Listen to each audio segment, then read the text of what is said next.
abominación desoladora. Y quiero leer con ustedes en el libro de Daniel, en el capítulo 8, versículo 13. Entonces oí a un santo que hablaba, y otro de los santos preguntó a aquel que hablaba: ¿hasta cuándo durará la visión del continuo sacrificio y la prevaricación asoladora, entregando el santuario y el ejército para ser pisoteados? Literalmente esta expresión podría ser traducida como abominación que desola o abominación que espanta. Por ello es algo abominable y detestable que resulta en desolación. Es algo que asusta, que espanta a quienes lo contemplan, como cuando nosotros vemos algo que nos asusta y es hora de correr, es hora de huir, como cuando, por ejemplo, un león suelto, un tigre suelto. En esos casos hay que tener medidas de precaución. Esta expresión indica eso, algo que asusta, que espanta, que desola. Y quiero leer con ustedes la forma como traduce esta expresión otras versiones bíblicas. Por ejemplo, la Kadosh israelita mesiánica, Daniel 8:13. Entonces oí a un Kadosh hablando a otro Kadosh. Le dijo al que hablaba: ¿hasta cuándo durarán los eventos de la visión? Esta visión referente a la continua ofrenda y a la transgresión que es tan espantosa, que permite que el lugar Kadosh y el ejército sean pisoteados bajo los pies.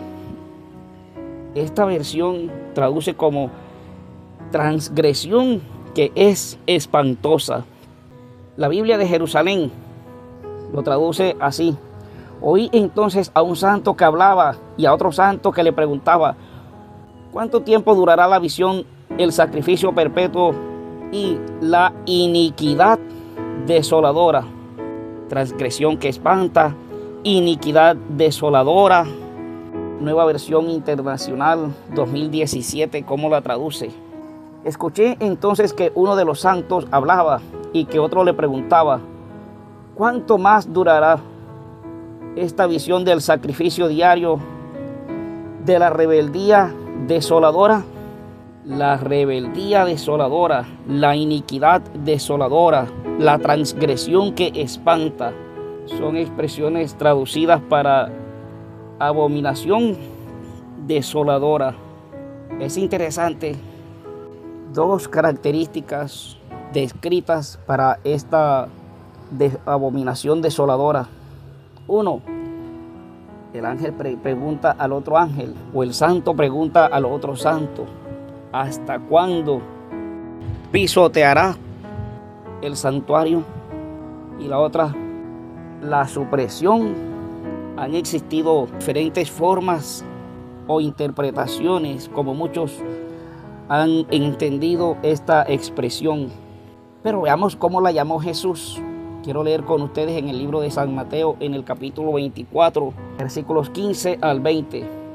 Por tanto, cuando veáis en el lugar santo, dice, la abominación desoladora de que habló el profeta Daniel, el que le entienda, entonces los que estén en Judea huyan a los montes. El que esté en la azotea no descienda para tomar algo de su casa, y el que esté en el campo no vuelva atrás para tomar su capa. Mas ay de las que estén encintas y de las que críen en aquellos días. Orad pues que vuestra huida no sea en invierno ni en día de reposo. ¿Cómo han interpretado las diferentes iglesias esta expresión? La mayoría de los cristianos se basan en Flavio Josefo. Recordemos que Flavio Josefo fue un historiador. Flavio Josefo escribió después del año 70 después de Cristo y lo aplicó a Antíoco IV Epífanes, quien quiso eliminar todo vestigio de religión judía en el año 168 antes de Cristo. Dice la historia que este hombre saqueó el templo, suspendió los cultos y profanó el altar del holocausto, erigiendo en su lugar un altar para un ídolo, y sobre el cual sacrificó u ofreció cerdos. Antíoco Epífanes. Flavio Josefo interpreta que esa abominación asoladora fue la que hizo este hombre. Y esto continuó aproximadamente durante 3 años, hasta que Judas Macabeo reunió a los judíos y lo expulsó. Ahora, ¿es Antíoco Epífanes o cumple Antíoco Epífanes con las características para ser considerado que en él se cumplió en realidad la obra de abominación desoladora? Recordemos que según Daniel, la abominación desoladora la ejecuta el cuerno pequeño. Es el cuerno pequeño el que ejecuta esta abominación desoladora. Pero cuando nosotros analizamos a Antíoco Epífanes, encontramos que este hombre no coincide y no cumple con las características descritas en Daniel para esta profecía. Daniel 8:17 dice: vino luego cerca de donde yo estaba, y al venir me asusté y me postré sobre mi rostro. Pero él me dijo: entiende, hijo de hombre, que la visión es para el tiempo del fin. Primera característica, la visión es para el tiempo del fin. ¿Y Antíoco Epífanes acaso está vivo hoy? ¿Está en estos tiempos del fin? No. Antíoco Epífanes hizo esto en el año 168 antes de Cristo. Por lo tanto, él no cumple con las características del cuerno pequeño para haber sido quien llevara a cabo la abominación desoladora. Pero además de eso, por ejemplo, el versículo 25 dice: con su sagacidad hará prosperar el engaño en su mano, en su corazón se engrandecerá, y sin aviso destruirá a muchos. Se levantará contra el príncipe de los príncipes, pero será destruido, aunque no por mano humana. ¿En qué momento Antíoco Epífanes se levantó contra el príncipe de los príncipes si él vivió antes de Cristo? Por lo tanto, este hombre no pudo o no puede ser en quien se aplique esta profecía. Pero el versículo 12 dice: a causa de la prevaricación le fue entregado el ejército junto con el sacrificio continuo. Echó por tierra la verdad e hizo cuanto quiso y prosperó. ¿En qué momento Antíoco Epífanes echó por tierra la verdad? Por lo tanto, en él no se cumplió la abominación desoladora descrita por Daniel. Pero cuando nosotros leímos el texto de Mateo 24, vemos que Jesús ubica la abominación desoladora no en el pasado. Jesús la ubica en el futuro. Cuando dice: el que esté en la azotea no descienda, el que esté en el campo no vuelva a buscar su capa. Ay de las que estén encintas, hablando de un tiempo futuro y no de un tiempo pasado. Por lo tanto, la interpretación que dice que Antíoco Epífanes cumplía o cumple con estas características es nula. No cumple con la profecía. ¿O qué pensar de la interpretación que muchos del mundo cristiano le dan? Dicen que esta abominación desoladora corresponde a la obra del anticristo en el templo de Jerusalén, después de ser restaurado y a la mitad de la semana después del rapto. De salida, mis hermanas y mis hermanos, el rapto en la Biblia es una doctrina inventada por John Darby a mediados del siglo XIX, cuando se reunió con un grupo de estudiantes de la Biblia y él planteó la creencia del rapto, tomando algunos textos de su contexto. El texto, por ejemplo, de San Mateo capítulo 24, donde dice que el uno será tomado y el otro será dejado, que estarán dos en un molino, el uno será tomado y el otro será dejado. Es un texto sacado de su contexto para sustentar la doctrina del rapto, porque Mateo 24 está en el contexto de la segunda venida. Está describiendo la segunda venida de Jesús con poder y gloria, con sus santos ángeles, y que se mostrará como rayo que sale del oriente y se muestra al occidente. Es ese contexto donde Jesús dice, el uno será tomado y el otro será dejado. Pero John Darby ubicó esto, sacó ese texto de su contexto para inventar la creencia del rapto. Y luego entonces dice que pasarán 7 años, tomando la última semana de la profecía de Daniel 9. Entonces él ubica que el templo será restaurado.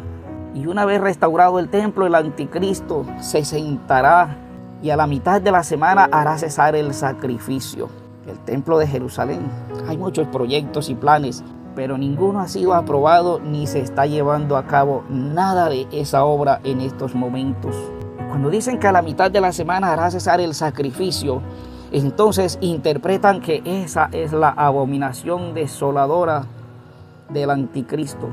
Pero sabemos que esa semana, ese texto, no está en el contexto del futuro, está en el contexto del pasado, en medio de la profecía de las 2300 tardes y mañanas, cuando Jesús, al morir después de haber sido ungido en el año 27, hace cesar la ofrenda y el sacrificio por el pecado, porque ahora es Jesús ofrecido a morir en nuestro lugar y no aplica a la abominación desoladora.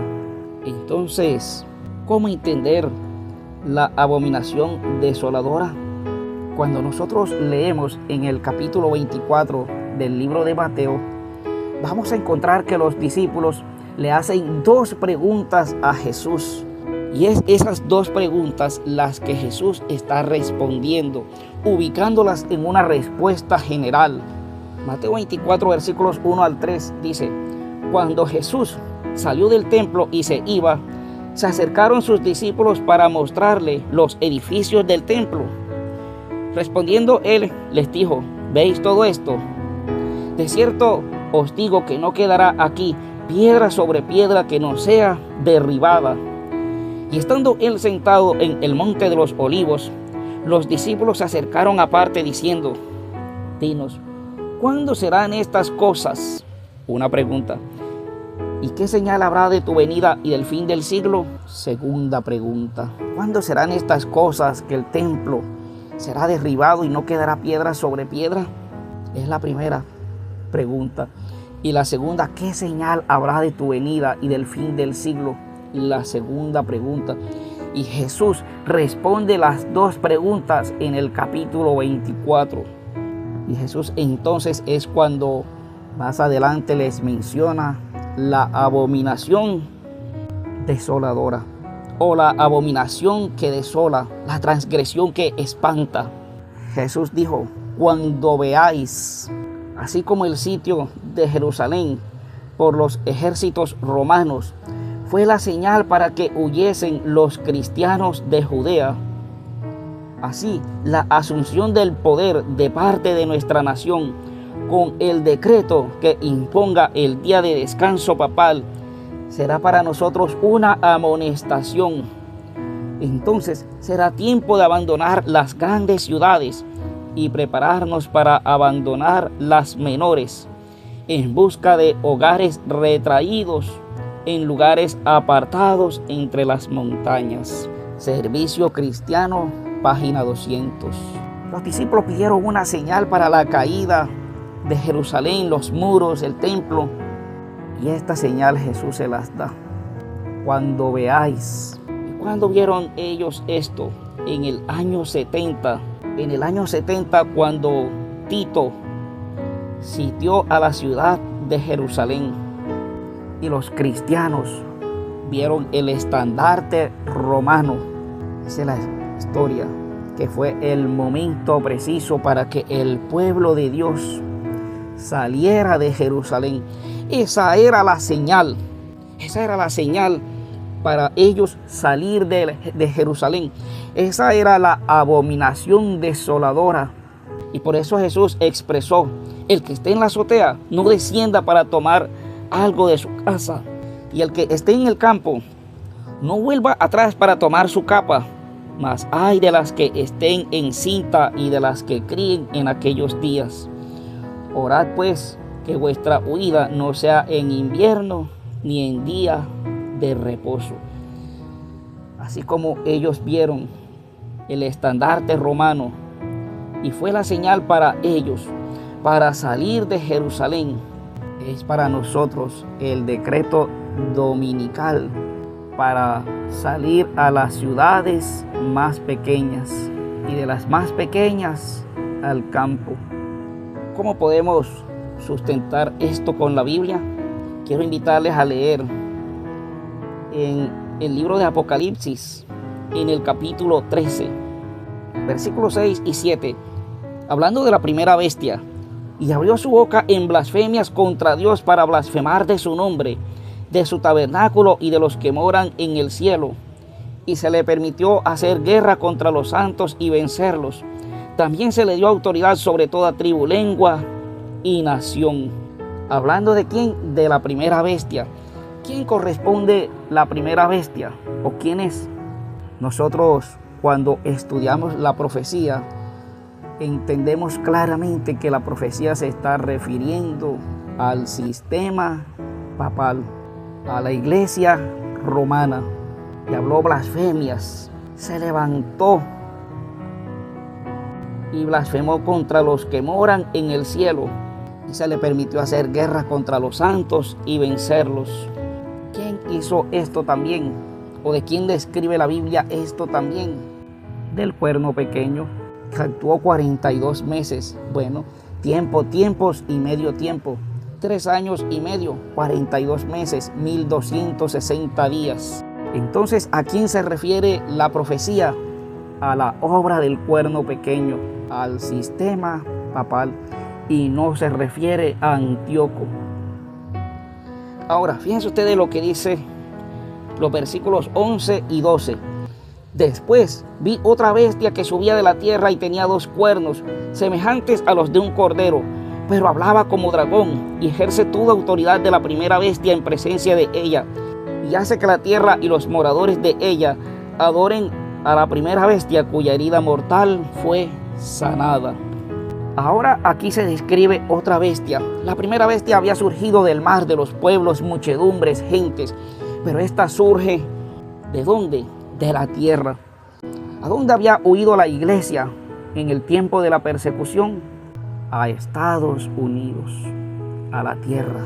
Ahora dice que a esta bestia, a Estados Unidos, se le permitió infundir aliento y ejercer toda autoridad a la primera bestia, cuya herida mortal fue sanada. ¿Cuándo surge esta segunda bestia? Esta segunda bestia surge a finales del periodo de los 42 meses, por allá por el año 1776, la independencia de los Estados Unidos, el lugar donde se refugió el pueblo o la iglesia, pero que ahora ejerce la autoridad de la primera bestia. ¿Y qué hace? Versículos 15 al 17. Y se le permitió infundir aliento a la imagen de la bestia para que la imagen hablase e hiciese matar a todo el que no la adorase. Y hacía que todos, pequeños y grandes, ricos y pobres, libres y esclavos, se les pusiese una marca en la mano derecha o en la frente, y que ninguno pudiese comprar ni vender sino el que tuviese la marca o el nombre de la bestia o el número de su nombre. Esta bestia impone ¿una qué? Una marca. La marca de la bestia. Nosotros sabemos por lo que dicen las escrituras, por ejemplo en el libro de Ezequiel, en el capítulo 20, versículo 12, donde se describe al sábado como la señal o sello de Dios. Y les di también mis días de reposo para que fuesen por señal entre mí y ellos, para que supiesen que yo soy Jehová, que los santifico. Para que fuesen, ¿qué? Por señal. La señal de Dios, ¿cuál es? El sábado. Versículo 20 dice: y santificad mis días de reposo, y sean por señal entre mí y vosotros, para que sepáis que yo soy Jehová, vuestro Dios. El sello o señal de Dios, ¿cuál es? El sábado. Ahora entonces, ¿cuál es la marca de la bestia? Lo contrario al sábado no es un código de barras. Lo contrario al sábado no es un microchip. Lo contrario al sábado es otro día distinto al sábado. ¿Y cuál es el impuesto desde el año 321 con la conversión de Constantino? El domingo. La marca de la bestia es el día domingo, impuesto como día de reposo. Ahora entonces la segunda bestia ejerce toda autoridad de la primera y hace una marca. La marca de la primera bestia, la marca de la iglesia romana, el falso día de reposo. La abominación desoladora, dice Jesús, cuando nosotros veamos que la marca o la señal, el estandarte de la iglesia romana, el falso día de reposo, sea impuesto con el decreto dominical, entonces debemos saber que es la señal de la abominación desoladora. Esa es la señal para salir, para ir de las grandes ciudades a las menores y de las menores al campo. Así como para los primeros cristianos, la señal fue el estandarte romano para salir de Jerusalén y no morir en la toma que hizo el general Tito en Jerusalén. Bueno, la señal para no morir en este tiempo, cuando se imponga la abominación desoladora, el decreto dominical, es la señal para ti y para mí, para salir de las grandes ciudades y de las menores ciudades. La abominación desoladora. La abominación desoladora está para nosotros todavía también en el futuro. ¿Cuándo sucederá? Han habido proyectos, planes presentados al Congreso de Estados Unidos para una enmienda religiosa. Uno de los grandes líderes cristianos de Estados Unidos, Pat Robertson, presentó una enmienda que abría una puerta a la posibilidad de un decreto dominical en Estados Unidos. Pero esto no fue aprobado.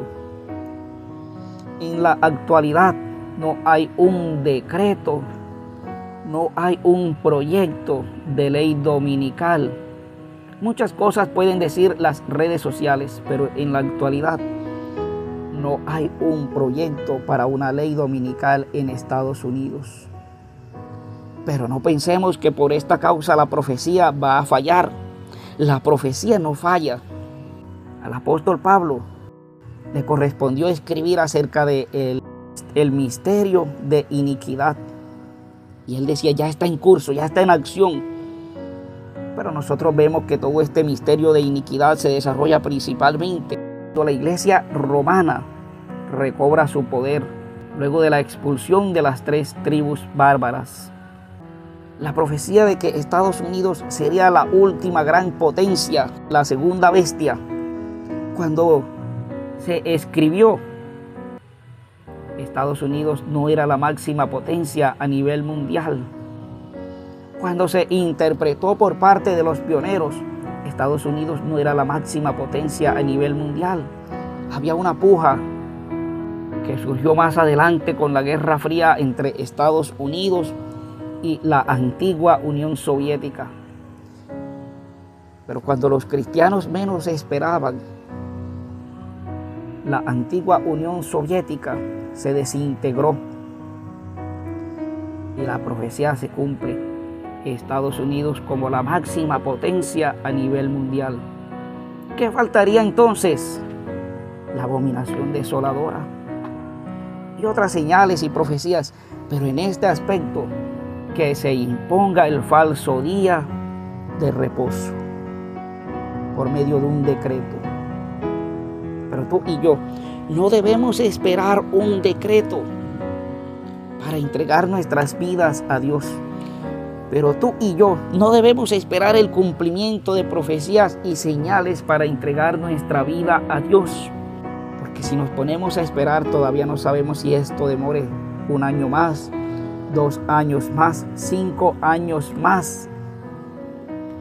Y por estar esperando decretos, podemos fallecer y perdernos por no entregar nuestra vida a Dios a tiempo. Mi hermana, mi hermano, cada día entreguemos nuestra vida al Señor. Y si es la voluntad de Dios que estemos vivos para ese tiempo, allí estaremos sostenidos de su mano. Pero si no es la voluntad de Dios que estemos vivos, si vamos a fallecer, hagámoslo consagrados, entregados por completo al Señor. Dios les bendiga.